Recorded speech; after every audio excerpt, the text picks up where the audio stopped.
In the heart of ancient Athens, a woman labored in the dim glow of an oil lamp, surrounded by the murmured prayers of midwives and the quiet reassurance of female relatives.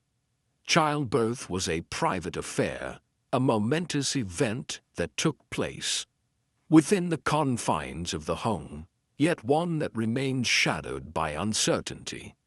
With no guarantees of survival for the newborn, families waited anxiously before formally recognizing the child as one of their home.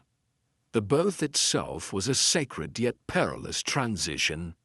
As the newborn let out its first cry, protective measures were swiftly enacted.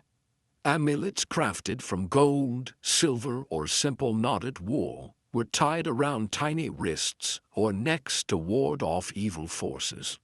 Prayers were whispered to Aletheia, the revered goddess of childbirth, and small offerings were placed before Artemis, guardian of women and children. These divine figures were invoked to watch over the fragile new life, guiding it safely into the world.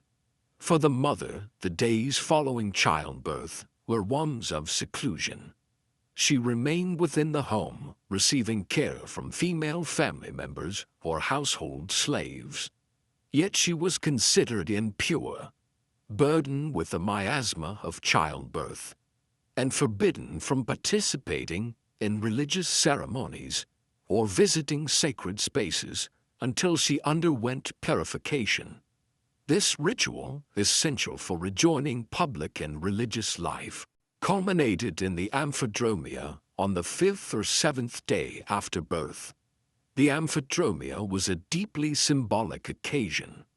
The father, who had played little part in the birthing process, now took center stage.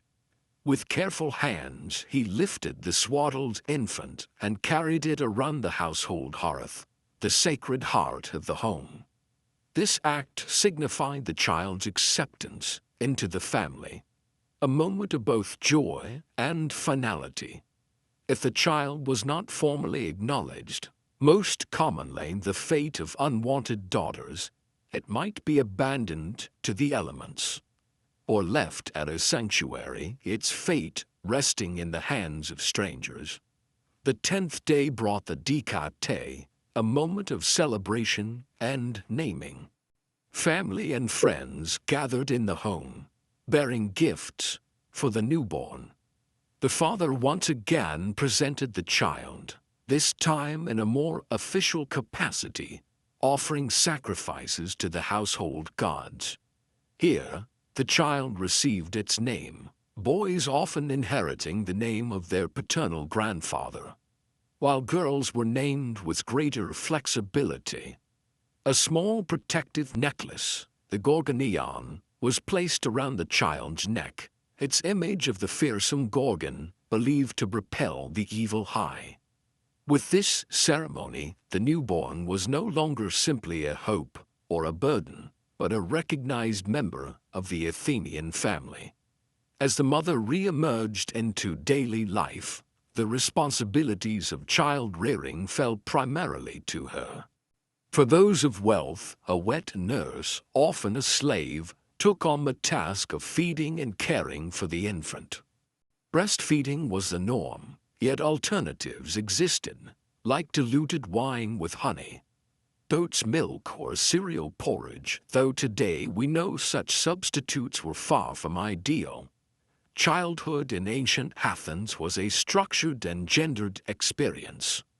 Infants played with simple toys, dolls, spinning tops, and small carts, but their destinies diverged early. Boys, valued as the bearers of the family name and inheritance, embarked on formal education at the age of 7, learning reading, writing, arithmetic, music, and gymnastics. Girls remained within the home, where their mothers taught them the arts of weaving and household management, preparing them for marriage.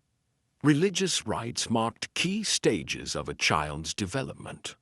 Boys were formally registered in their father's phratry during the Aperturia festival. a significant event that reaffirmed their legitimacy and citizenship.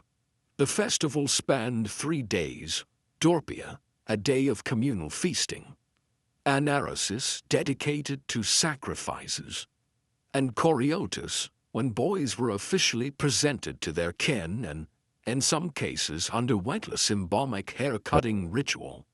This registration was the first step on their journey to becoming full-fledged Athenian citizens, culminating at 18 when they entered the Dean Register and assumed civic responsibilities. For girls, religious rites centered around Artemis. One of the most significant of these was the Baronia, held every 4 years at the sanctuary of Artemis at Baron. Here, young girls between 5 and 10, known as Arctoi, little bears, donned saffron robes and performed dances in honor of the goddess. This ritual, rooted in myth, symbolized a transition from childhood to puberty. Before marriage, Athenian girls also dedicated their childhood dolls and garments to Artemis, marking their farewell to youth and entry into adulthood. Birth and childhood in ancient Athens were far more than private family matters. They were interwoven with religious customs and social expectations. A child's acceptance into the family was not immediate, but ritualized, while its upbringing was carefully shaped by gender roles and civic duty. The journey from birth to adulthood was one of structured transitions, each step marked by sacred tradition, ensuring that Athenian society endured through generations.